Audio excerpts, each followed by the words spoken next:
प्रयासों के कुछ भी कभी हासिल नहीं होता। कोशिश करने वालों की कभी हार नहीं होती। कोशिश करने वालों की कभी हार नहीं होती। गिरते हैं शहसवार मैदान जंग में, वो तिफल ही क्या गिरे जो घुटनों के बल चले। ओ इरादे बुलंद जो ना हो अगर, तो बतह फिर कैसे मिले। कायर की कभी भी दुनिया में जय जयकार नहीं होती। कोशिश करने वालों की कभी हार नहीं होती। कोशिश करने वालों की कभी हार नहीं होती।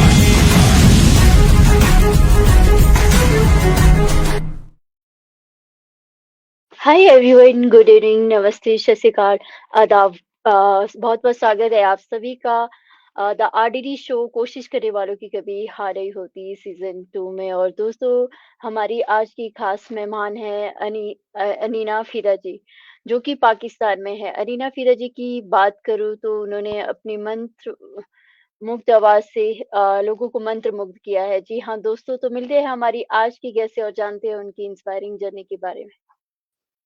Hello, good evening ma'am. Assalamualaikum, namaste, and good evening to everyone. Welcome to the RDD show कोशिश करने वालों की कभी हार नहीं होती। और मैम, सबसे पहले तो मैं जानना चाहूंगी कि आपकी लाइफ में भी कभी ऐसे मोमेंट आए हो जब आपने कोशिश की हो। अ, बहुत अच्छी एक पंच लाइन है आपकी, कोशिश करने वालों की कभी हार नहीं होती। और दुनिया का पहिया भी इसी चीज पे चलता है कि जब तक वो चलता है, जब तक वो कोशिश करता रहता है, तो वो चलता रहता है। जहां पे आपने कोशिश करना बंद कर दी, वो वहीं पे ही खत्म हो गया, निस्तो नाबूद हो गया। तो मुसलसल जो जिदोजहद है, कोशिश है, वही कामयाबी दिलाता है। जी जी, बिल्कुल मैम। और मैम, आपकी मैं बात करूं तो आप एक वर्सटाइल पर्सनालिटी हो। तो सबसे पहले तो मैं आपको आपके बचपन की ओर ले जाना चाहूंगी। आप किस तरह से म्यूजिक लाइन में आई और किस तरह का आपका ये सफर रहा है। रिच जी, मैं बचपन से तो क्योंकि बहुत ज़्यादा फैमिलीज़ में म्यूज़िक को अच्छा नहीं समझा जाता, और ज़ाहिर है हमारे भी जो वालिदैन थे, जो पेरेंट्स थे, वो भी चाहते थे कि बच्चा जो है वो बड़ा होके डॉक्टर, इंजीनियर या इस तरह की कोई चीज़ करे। जो आर्ट और जो कल्चर है, उसके साथ ज़्यादा लोगों की बनती नहीं है। तो बचपन में तो मैंने बड़ा अच्छा-सा पढ़ा-लिखा, कॉलेज, यूनिवर्सिटीज़ कंप्लीट की। उसके बाद फिर शादी-वादी हुई। उसके बाद मुझे ये ख़्याल आया कि क्यों ना अब अपने आप को टाइम दिया जाए और यूटिलाइज़ किया जाए ये जो टाइम है मेरे पास, या जो अपनी मनचाही चीज़ है वो करने की। तो मैंने बाकायदा स्टार्ट किया सीखना, यूएस से कुछ क्लासेस ली, इंडियन उस्ताद ही थे, और माशाल्लाह बहुत ज़बरदस्त उन्होंने प्रॉपर क्लासेस तो नहीं कहूँगी, लेकिन मुझे इजाज़त दी कि उनकी क्लास में बैठूँ, और वो जो माहौल क्लासिकल का जो था, वो मैं जी। अपने अंदर वो समझती थी। उसके बाद फिर जब मैं अपने मुल्क वापस वापस आई, तो उसके बाद फिर मैंने बाकायदा यहाँ पे ट्रेनिंग ली उस्ताद शाहिद हामिद साहब से, और क्लासिकल के साथ-साथ फ़ोक एंड सूफ़ी को भी सीखा। जी, जी। और मैम, आपकी इंस्पिरेशन कौन रही है? क्योंकि हमारी कोई ना कोई इंस्पिरेशन रहती है जिससे इंस्पायर होके हम कुछ सीखते हैं। तो आपकी भी जी, ऐसी कोई इंस्पिरेशन रही हो? जो भी बहुत अच्छा काम करता है, वो हमेशा मेरी इंस्पिरेशन होता है, चाहे फिर वो छोटा फनकार हो या बहुत बड़े-बड़े नाम हो। इंडिया के तो जी, जो भी आर्टिस्ट हैं, वो हमारी यानी कि दे आर लाइक देवताएँ हमारे लिए, बहुत म्यूज़िक के बहुत ही जाने-माने और गुरु समझे जाते हैं। सिंध में भी इसी तरह है, जहाँ पे मैं रहती हूँ, वो सिंध का खित्ता है, सूबा सिंध है। वहाँ पे मैडम आबदा जी सूफ़ी की बहुत बड़ी एक डीवा हैं। सनम मारवी जी मैं कहूँ, रूना लैला जी हैं, और बहुत बड़े-बड़े उस्ताद खान साहब जो गुज़रे हमारे पास, उस्ताद मंज़ूर अली खान साहब, और उसके बाद उनके बहुत सारे दूसरे उस्ताद असातिज़ा रहे, और जिनसे मैं इंस्पिरेशन ली, जैसे उस्ताद जुम्मन हैं, सिंगार अली जी, सलीम साहब हैं, और उस्ताद मोहम्मद यूसुफ हैं, और माई भागी हैं, जी। मैडम नूरजहां। जी, जी। बिल्कुल मैम। और मैम ये जो बातों का सिलसिला है ये जारी रहेगा। इससे पहले हम कुछ चंद लाइनें आपसे सुनना चाहेंगे, जो भी आपको अच्छा लगे। बहुत ज़बरदस्त बात की मैं आपको मैडम आबदा जी की एक बहुत ही खूबसूरत कंपोज़िशन है, वो सुनाना चाहूँगी। सूफ़ी बोल हैं उसके। हुँ। हमें भी जलवागाह नाज़ तक लेकर चलो मूसा, तुम्हें गश आ गया तो हुस्न जाना कौन देखेगा। मेरी मासूम नजरों को परेशान कौन देखेगा। मेरी हैरत मेरी हसरत का सामा कौन देखेगा। उनसे मिलने को तो क्या कहिए जिगर, खुद से मिलने को ज़माना चाहिए। इस हुस्न पे मैं इस हुस्न पे मैं हैरान हुआ, हैरान हुआ, हैरान हुआ, हैरान हुआ, हैरान।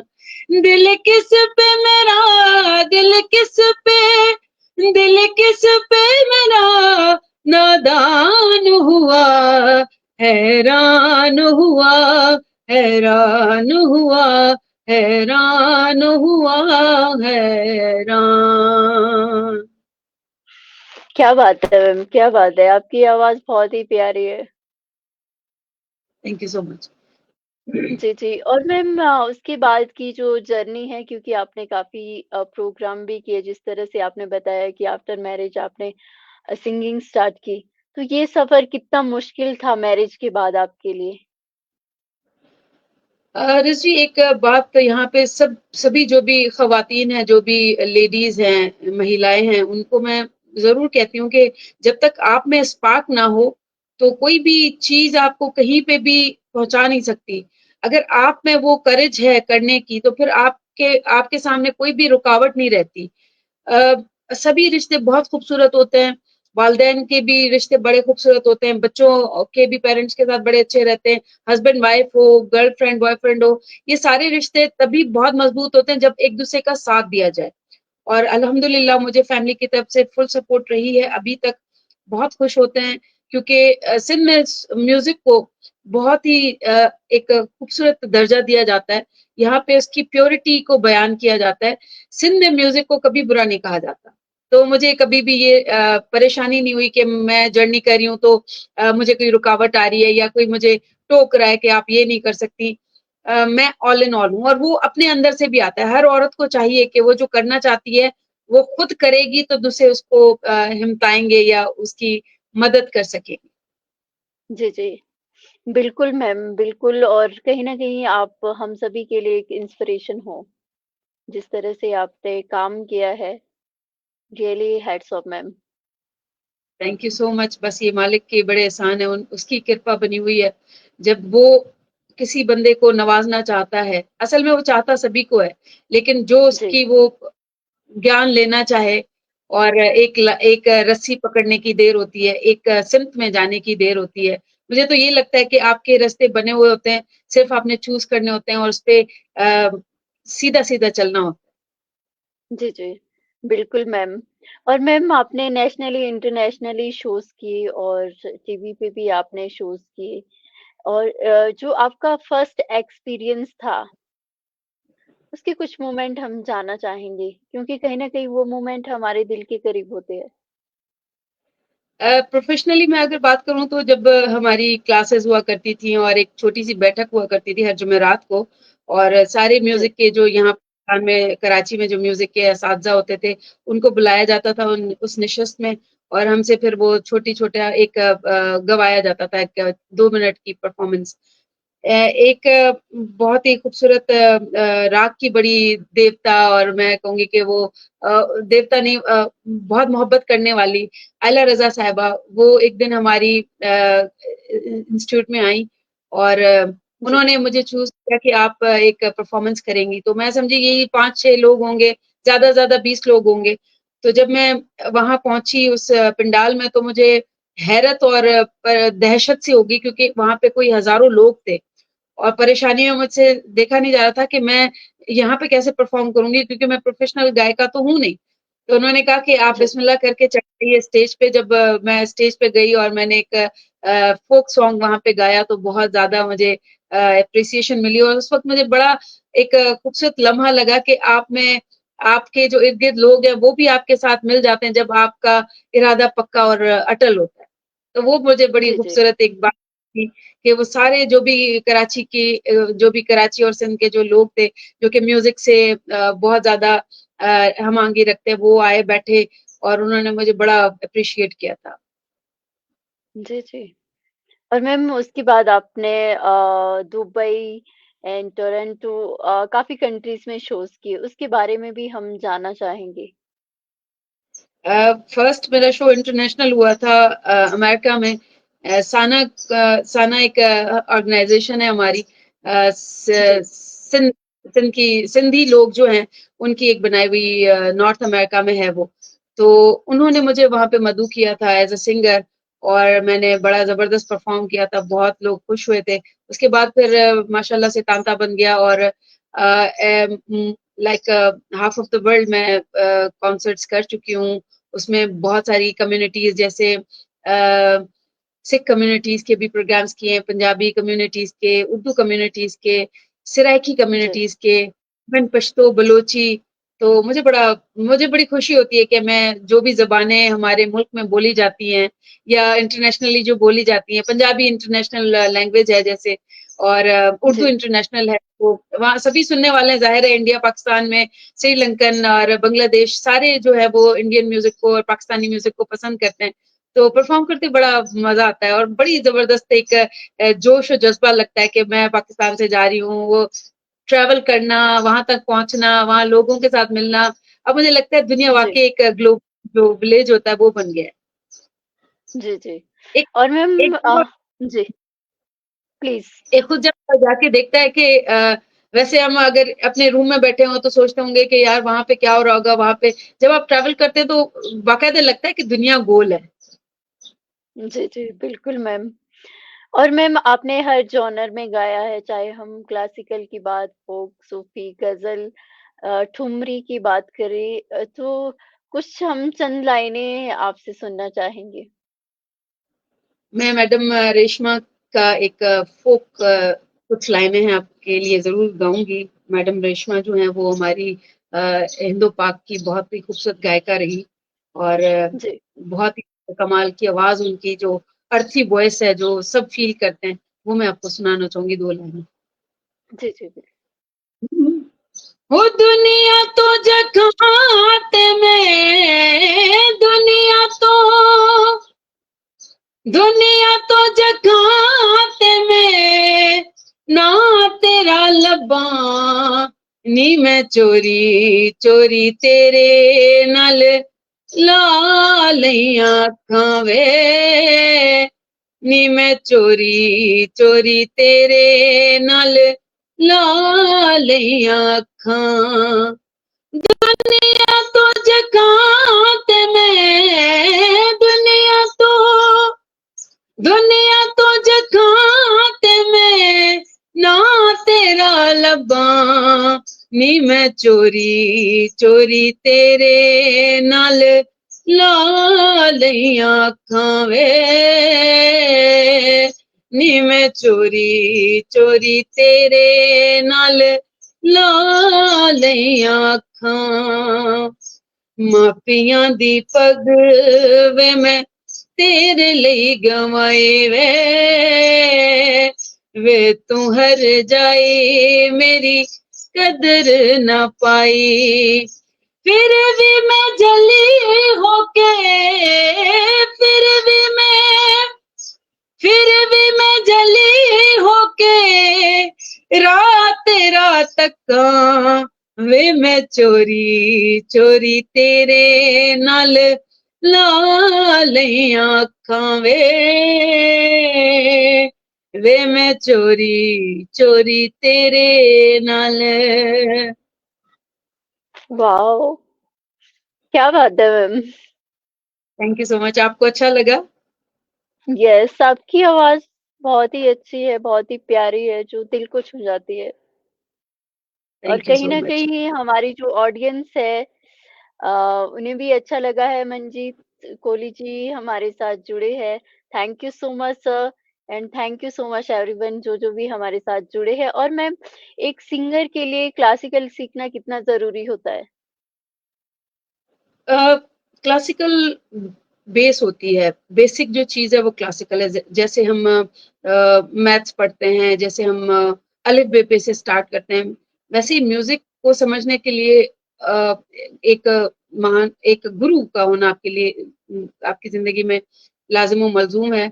और क्लासिकल एक-एक शब्द, एक-एक ताल, एक-एक जो लफ्ज़ है वो आपको समझाया जाता है कि किस तरह ताल में रहना है, किस तरह आपने म्यूज़िक को जो है वो समझना है।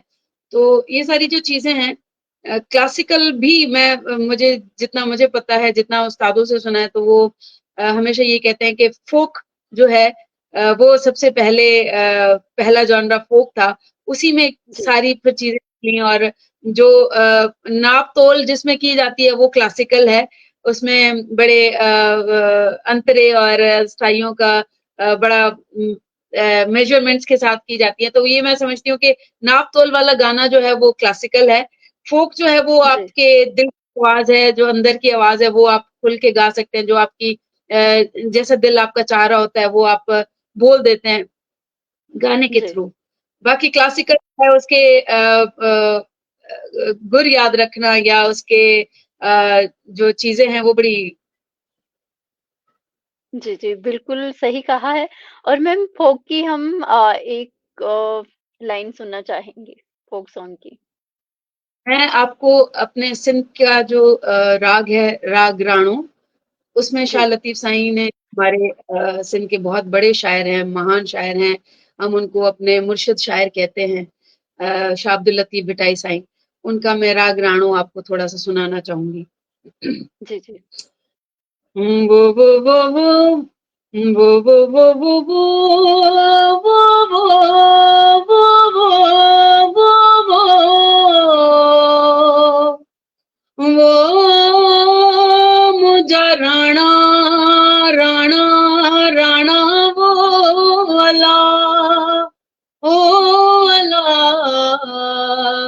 अला वो मुझा राणा काक कड़ी मणवया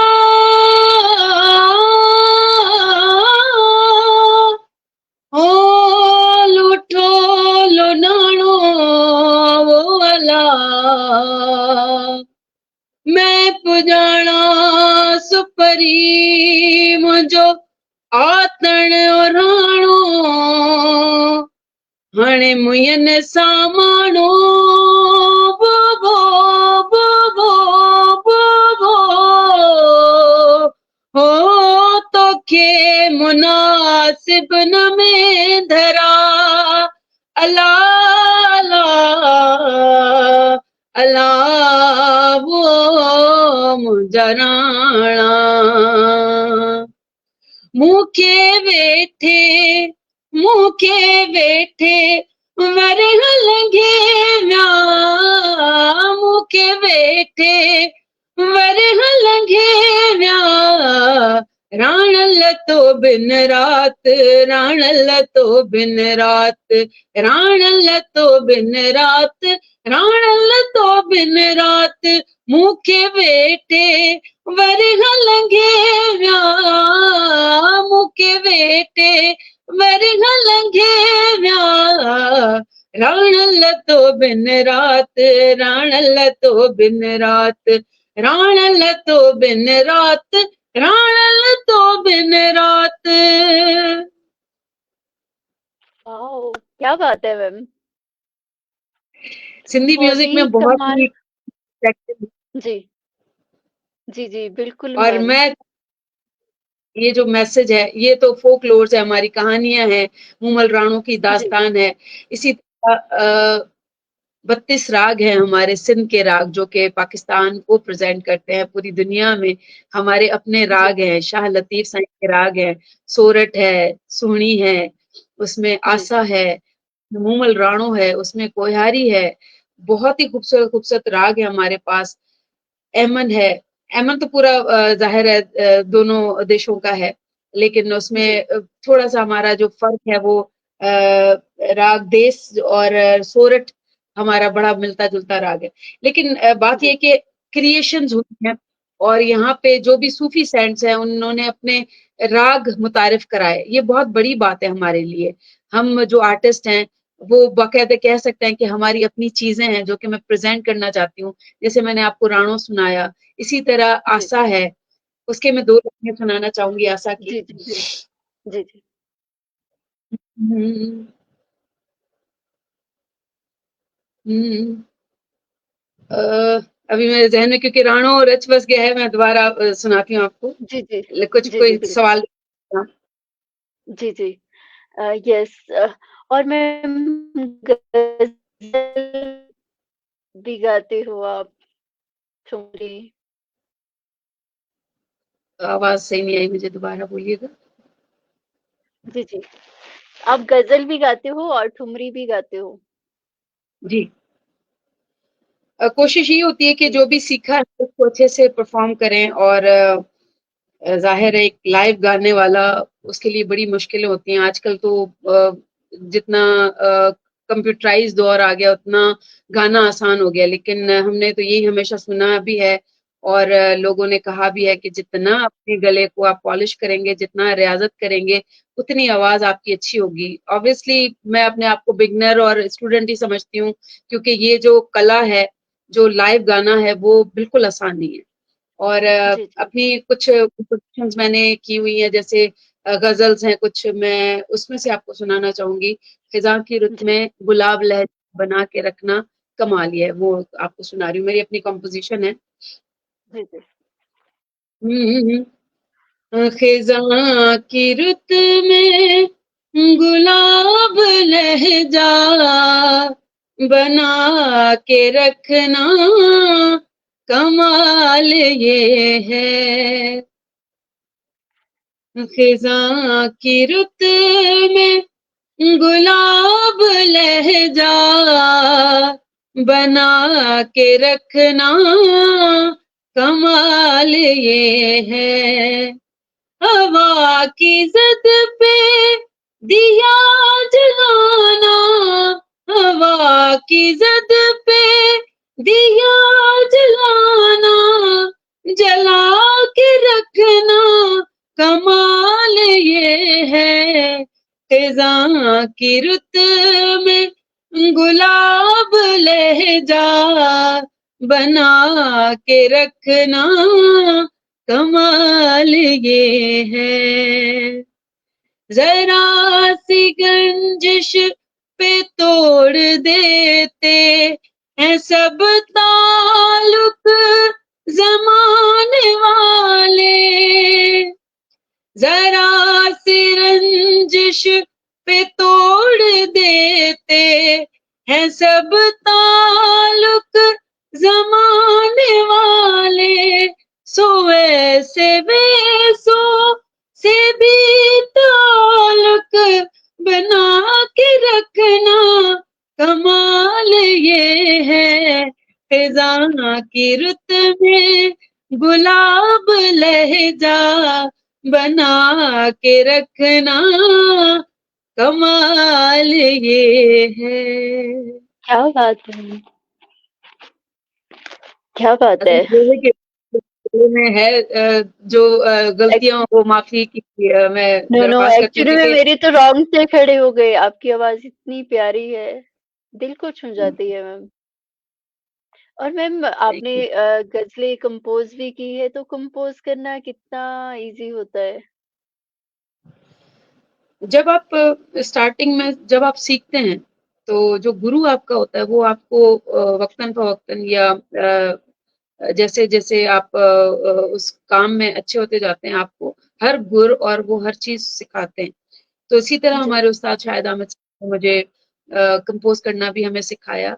और कोशिश करने वालों की, जैसे आपने कहा, हार नहीं होती, तो कोशिश करते रहना चाहिए। जैसे मैंने कुछ 4 से 5 चीजें खुद कंपोज की हैं, और कोशिश यही जी। करती हूँ कि डिफरेंट डिफरेंट रागों में की जाएं। इंस्पिरेशन भी लेती हूँ बहुत सारी चीजों से, लेकिन ये कि कंपोज करना एक आर्ट है जो कि बहुत सारे लोगों को या बहुत सारे आर्टिस्ट को नहीं आता, जो कि सीखने जी। की जरूरत है। अपना क्रिएटिविटी, अपना जो काम दिखाना है, वो वही असल में फनकार वही होता है जो कि खुद कंपोज कर सके। जी। जी। बिल्कुल मैम। और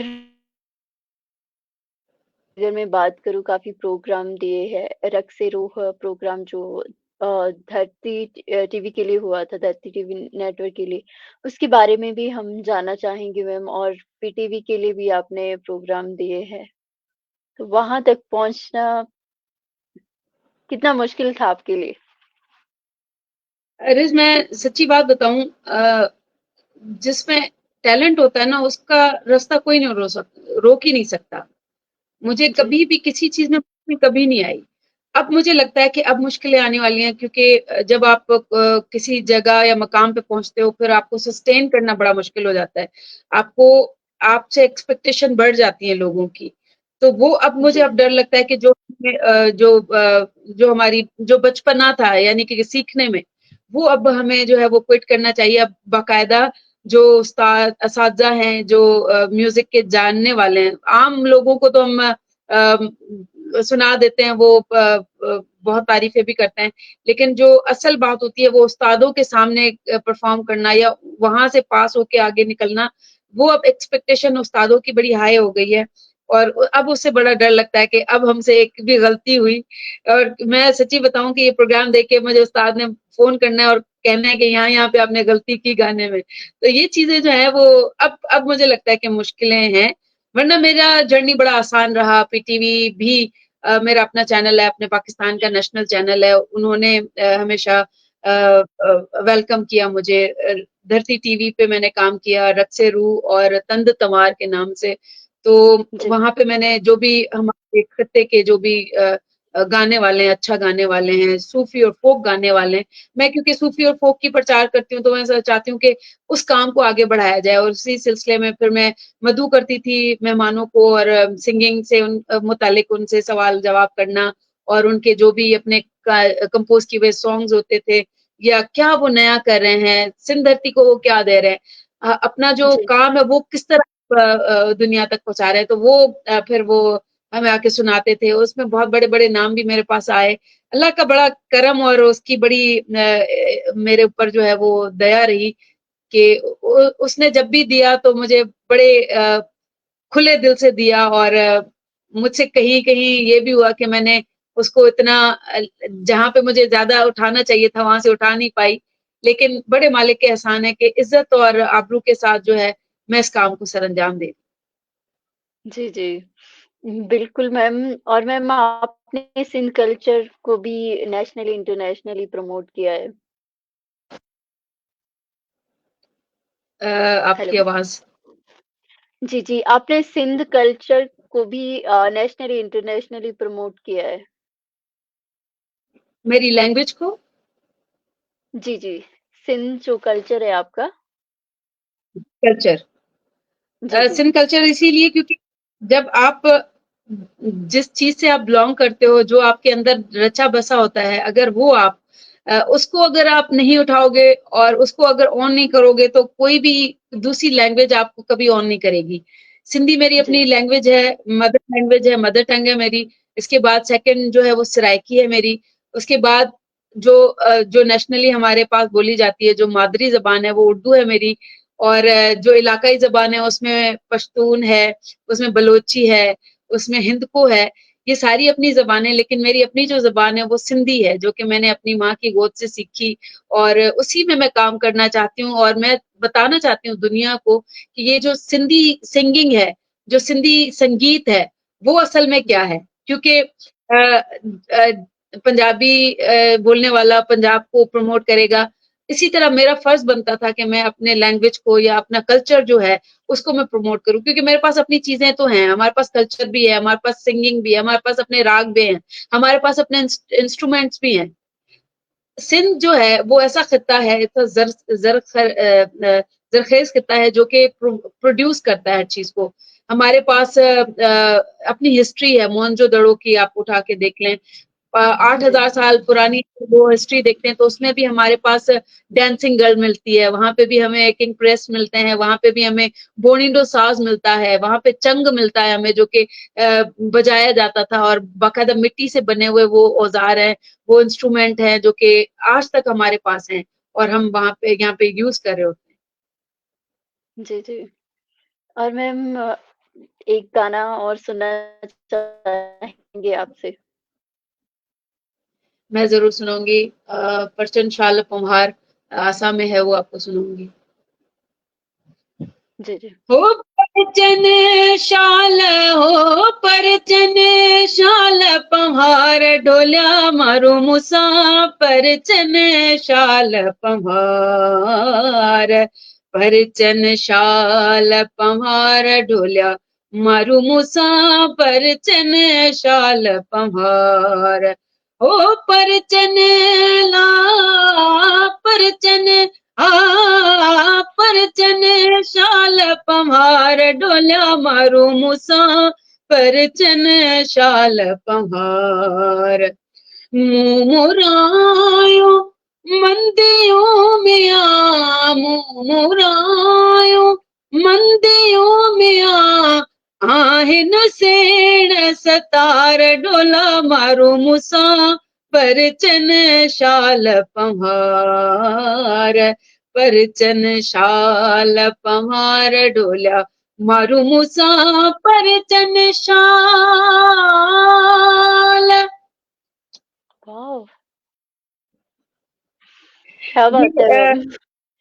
सुर आसा है और इसमें बात की गई है कि एक फोकलोर है, एक कहानी है हमारी जी, के उमर मारवी की कहानी है, जिसमें एक बादशाह जो है वो एक लड़की को अपने ताजो तख्त देना चाहता है, लेकिन वो चाहती है कि मैं अपने जो पेरेंट्स है उनके घर से विदा होके जाऊं और उन्हीं के पास रहूं। तो वो ताजो तख्त ऐश और इशरत सभी ठुकरा दी और वो दुआ करिए, ये इसमें दुआइया लफ्ज हैं कि परचन शाल पंहार, शायद ए मेरे मालिक, वो जो मुझसे नाराज हैं, वो समझते हैं कि मैं खुद चली गई हूँ, लेकिन वो मुझसे राजी हो जाए। मेरे जो आबा अजदाद हैं, जो मेरे पेरेंट्स हैं, जो मेरे बहन भाई हैं, माँ बाप हैं, वो मुझसे राजी हो जाए, क्योंकि मैं उनके लिए अभी भी तड़प रही हूँ।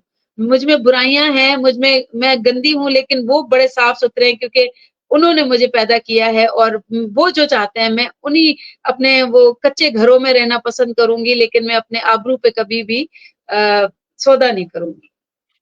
ओह! जी, बहुत खूब। और मैम आपने रेडियो एफएम 107 धनक के लिए भी आप आरजे रही है। जी। वो भी बड़ा अच्छा एक्सपीरियंस रहा, वहां पे भी सिंधवारा जीएन के नाम से एक शो था, तो उन्होंने कहा कि आप अगर कर सकती हैं, मैंने कहा जरूर करूंगी, क्योंकि मेरे अपने लोगों के बारे में अगर बात हो रही हो तो मैं उसमें जाहिर है कि उसमें जी, पहल करूंगी। और अच्छा एक्सपीरियंस था, रेडियो जॉकी बनना भी बड़ा मुश्किल है लेकिन जब वो एक्सपीरियंसेस थे जो मैंने अपनी लाइफ में किए हैं, अब कोई ऐसी कोई चीज नहीं है जो मैं कहूँ कि भाई मैंने नहीं की।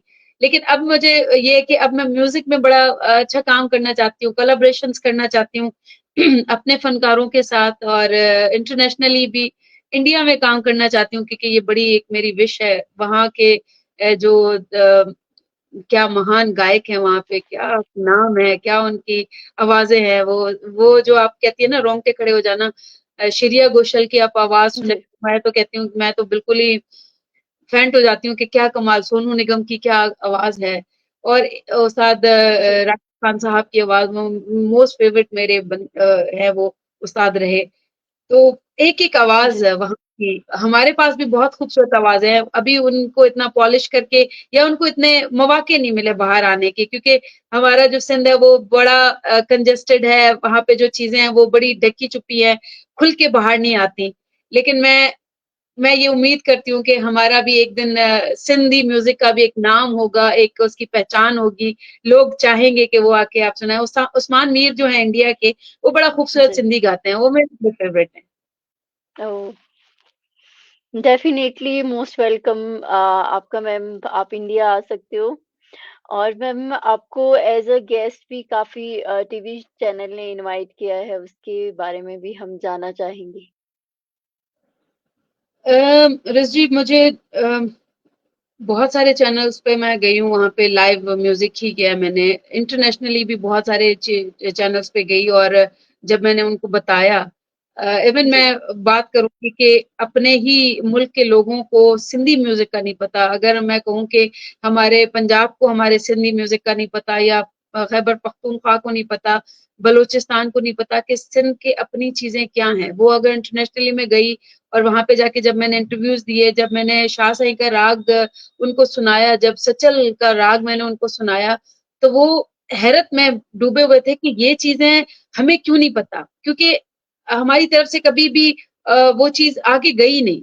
शाह सही के राग जो है वो सिंध तक महदूद रह गए। इंटरनेशनली तो लोगों ने काम किया, क्योंकि बहुत सारे जो इंटरनेशनल आर्टिस्ट हैं, जिनको मैं कहूंगी कि जबानें उनकी अंग्रेजी हैं, लेकिन उन्होंने शाह सही पे काम किया है और बिटाई साईं को गाया है। वो अलगोजो भी बजाते हैं, वो गाते भी हैं। तो ये जो चीज है, जिसको समझ में आ जाए उसके लिए ये बड़ी कमाल की और एक कीमती चीज है।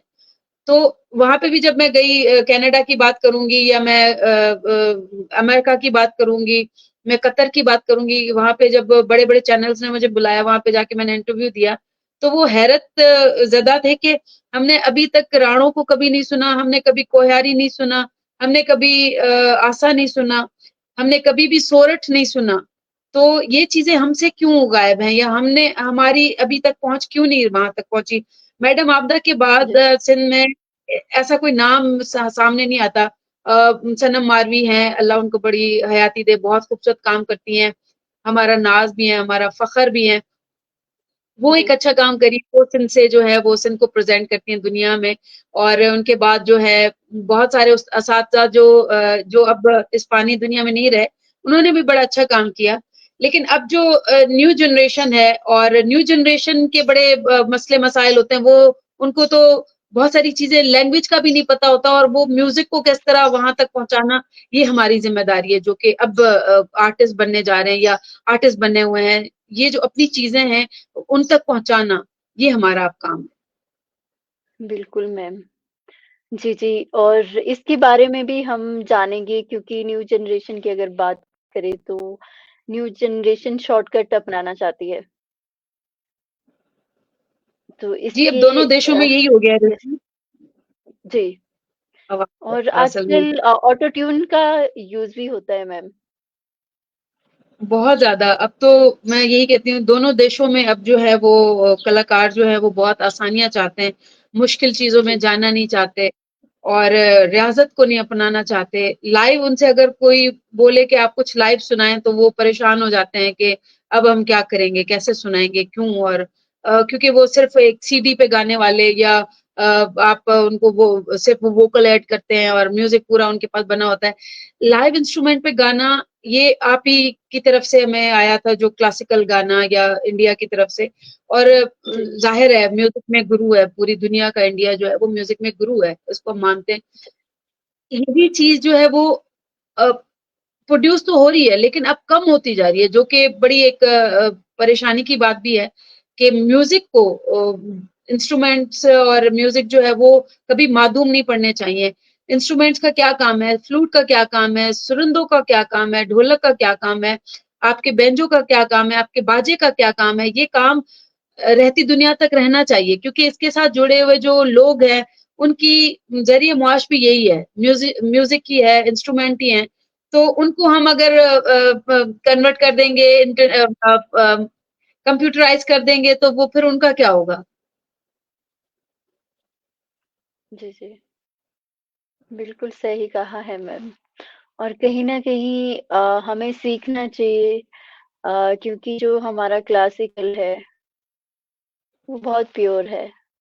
और बहुत जैसा लोग। आपने कहा कि हमारे इंडिया में तो बहुत ऐसी अच्छे-अच्छे सिंगर हुए हैं, जिन्होंने मतलब गाने को अमर बना दिया है।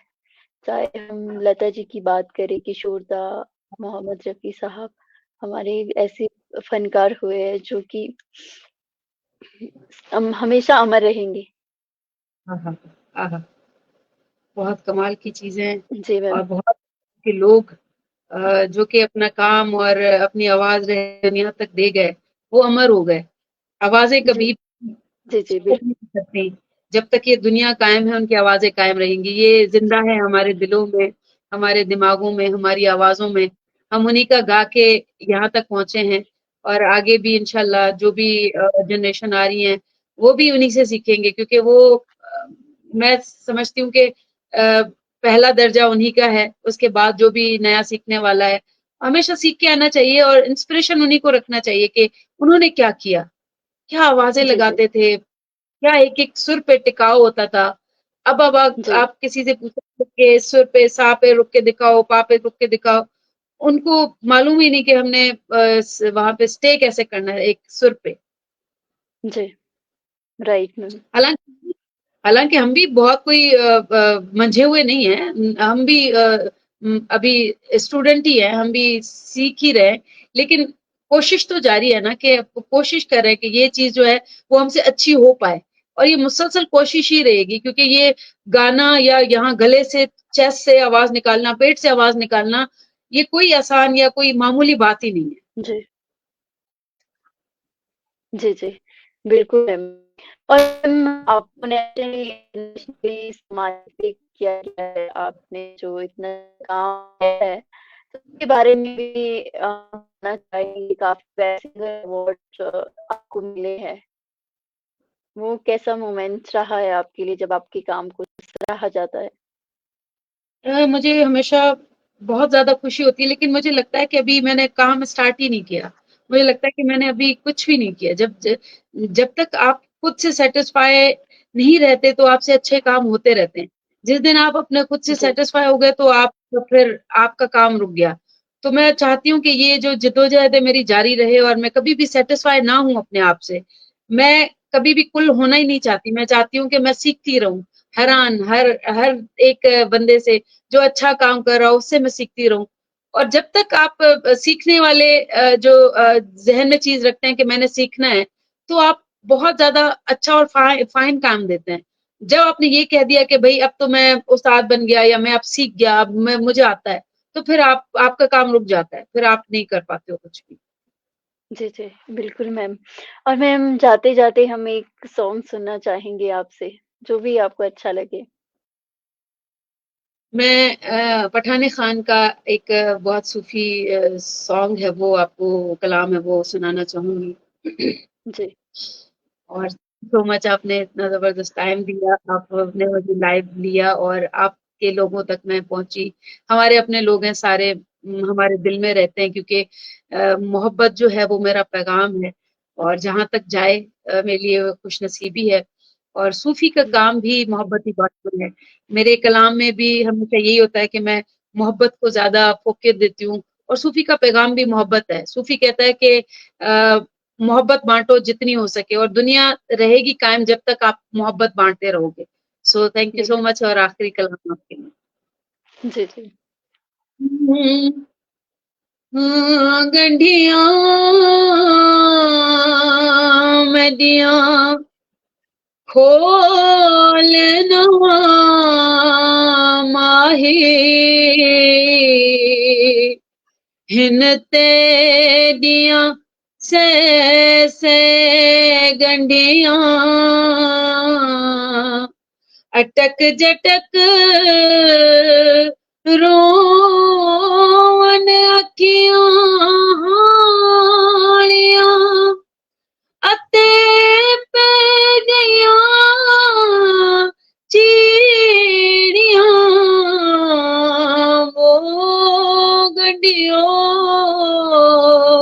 ਮਤਾਂ ਮਕਰੀ ਅਤੇ ਯਾਰ ਆਵੇਂ हिन तेरियां गंढियां गुलाम फरीद ओम सुहागण होइयां जेड़ा नाल माही दे गंढियां मैदा इश्क भी तू मैदा यार भी तू मैदा इश्क भी तू मैदा यार भी तू मैदा दीन भी तू ईमान भी तू मैदा मुर्शिद तू जिंद जान भी तू मैदा काबा किबला मस्जिद मिंबर मसहफ ते कुरान भी तू